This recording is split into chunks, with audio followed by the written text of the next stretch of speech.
as I said, I'm going to present the Turrets Art Space, which is a project. I don't know if anyone here is familiar with it, but it's been under development for about 10 years. So this presentation here today, it's both the pitch for support for this project, as well as just an excellent example of an art space project that, how these kinds of projects can help to build more dynamic and socially just cities. So by creating more space for critical dialogue between artists and communities, we create opportunities for social, political, and economic shifts to emerge over time. These spaces, they're vital for artists, yes. They offer mentorship and career opportunities, but they're also vital for communities. In arts spaces and arts programming, this is often where you have the opportunity for intergenerational, projects to emerge and communities to be built, as well as contributing to the GDP in substantial and long-term ways. But I think the biggest impacts that are felt in spaces like this and projects like this are the connections that are built between artists and sort of, the larger community, meaning beyond the municipal and even national boundaries. So here in this group, from what we talked about this morning anyway, I'm sure we can all agree that art spaces and cultural spaces are really what makes cities, or one big part of what makes cities worth living in. So as I mentioned just briefly, the Turrets Art Space is the result of tireless and dedicated volunteer laborers who to date have raised over $1 million that's been spent in the design, planning, and abatement of hazardous materials at 1588 Barrington Street, which is actually not that far from here. And now at this moment, here comes the pitch, we're sort of at a critical moment where we need funding. We need funding to move the project forward, and specifically into construction documents, construction and operationalization phase. So for those of you here who maybe aren't from Halifax and are unfamiliar with the project, it's a much loved community arts space. It was originally known as the Khyber, or the Khyber Building, which that kind of nickname came from the Khyber Cafe, which was operated out of the ground floor of the building during the 1970s and was run by Afghan-born Amin Nazar. And this building, as I mentioned, is a heritage building. It has sort of a long history. It was at one point associated with the Anglican Church. But over the years, it's held various histories of gathering, of celebration, activation, perseverance, and community building, but also histories of exclusion and instability. So the Turrets Art Space, as we move forward, our organization, our primary mandate, our goal is to build connections and bonds through our commitment to recognizing underrepresented histories facing inequality and building and maintaining the system to support access.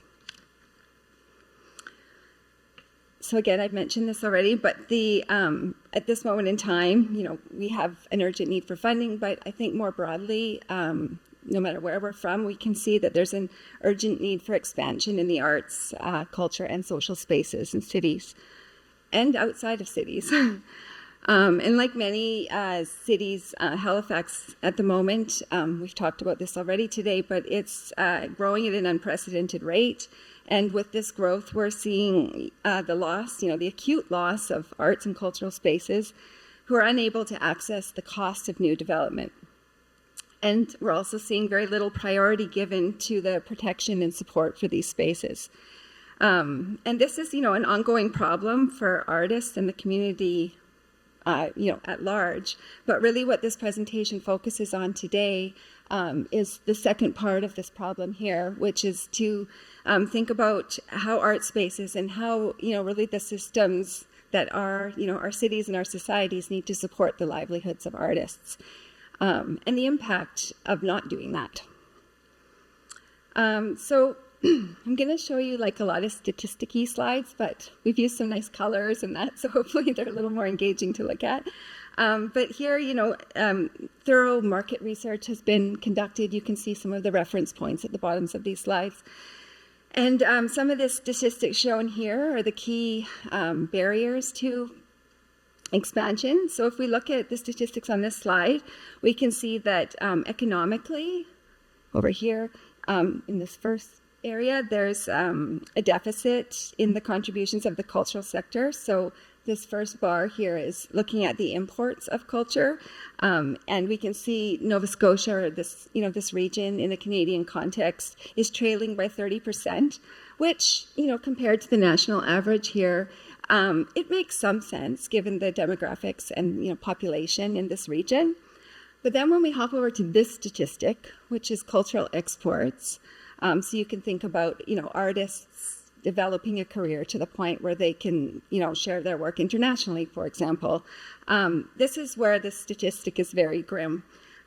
We see that Nova Scotia is trailing by more than 70% of the national average. And in Nova Scotia, the greatest opportunity to contribute here is the HRM, because in Nova Scotia it accounts for 47% of the population and 56% of the GDP. So the lack of export of cultural production is not only a missed economic opportunity, but more importantly, it creates an impossible situation for artists. And as I mentioned, exhibiting one's work nationally and internationally, and I can speak to this as an artist myself, is a pivotal moment in your career. Okay, so the next slide, we're also looking at more statistics, but specifically in the cultural sector, we're looking at poverty and housing in Nova Scotia, and we can see here that the median total income in Nova Scotia for arts and cultural workers is 42% lower than than workers overall. So we're talking about like below poverty, income here. And over on the left-hand side there, we can see that 52% of individuals, artists, and 28% of households where artists reside also live below the poverty line. And we all know that these statistics have been further exacerbated by the pandemic, which has resulted in unprecedented escalation in the cost of living over the last 5 years. And we can see, even from these statistics too, we can imagine that these statistics are even worse for equity-seeking artists and cultural workers. So following, the cycles of poverty that we looked at in the last slide, we can see here a survey that was conducted by Visual Arts Nova Scotia, which, for those of you who don't know Visual Arts Nova Scotia, it's a local artist-run organization that was founded in 1976, and it supports artists through education, connection, and advocacy. And this survey concluded that 74% of those who have worked as artists in Nova Scotia said at some point they were in need of mental health services. And when they were asked, what affected their mental well-being the most, you can see here how these points actually, many of them have a lot to do with one another. They're sort of part and parcel. But certainly one that kind of comes right out for me is that center statistic, 52% cited a lack of opportunity in their professional field and a lack of access to workspaces. So of course, with the turret, we're directly addressing causes or issues like this. So when we look at these statistics, admittedly, they're not hopeful. They're kind of scary. And I'm just speaking from, a cultural worker's perspective. We've talked earlier in the morning about how this relates to, many members of our society. But the turret's art space, here comes the pitch again, really what we're responding to is kind of these issues in kind of three key areas where we feel that what we're proposing has impact. So first, the arts, creating space, which therefore means creating opportunities for artists. Mentorship, which I would say is one of those opportunities, a place where we can learn from one another and grow, so that at all kind of levels of an artist's career are supported through the programming that we would provide at the Turret's Art Space. And then there's also the public. So there's the intersection of, public services and inclusive community involvement.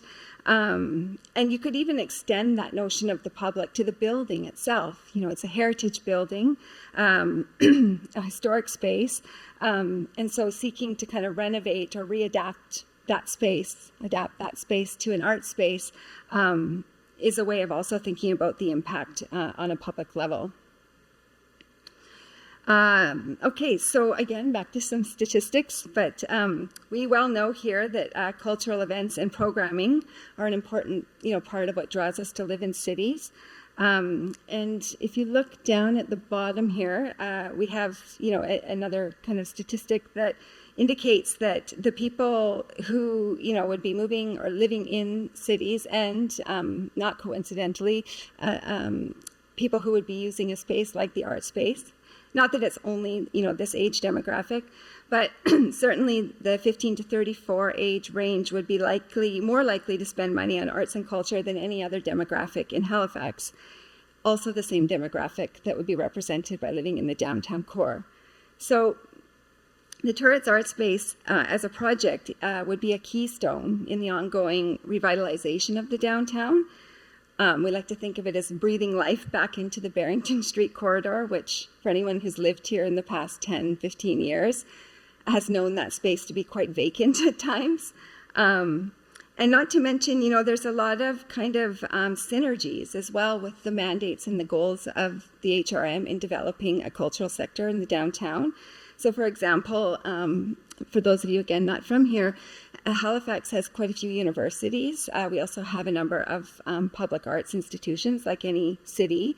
So 1588 Barrington, our location, it sits on a major transit route, literally between, the AGNS or the University Art Galleries. So it's got this kind of physical connector. And just to put it into some kind of perspective, between these universities, we enroll over 35,000 students and produce a highly skilled and diverse workforce for the city's knowledge-based industries. So wouldn't it be great to actually have places that we could retain, and keep and grow people's careers here? And so the Turret represents that for the arts. The last thing I wanted to mention before moving on from this slide is that, with many city centers, heritage buildings are repurposed for new uses in the present. And obviously this is good from an ecological perspective, but it can also provide a really unique opportunity to critically engage with the heritage that the building represents. And these social and political narratives are brought forward into the present, but, how do they engage with the present moment? And I think, even though I can't talk at length about the Turrets project because it will be publicly announced in October, the heritage of this building is also important to the mandate of the arts organization and extending that conversation out to the public. So the second point of impact I mentioned was mentorship. And so this art space, it provides kind of entry points to attract, retain, and develop talent in the HRM by supporting artists at all stages of their careers. I'm just going to keep saying that line because it's so hard to get out of art school and then be like, now what? So this, or not even go to art school and you're an artist and want to do something with it, but trying to find your community.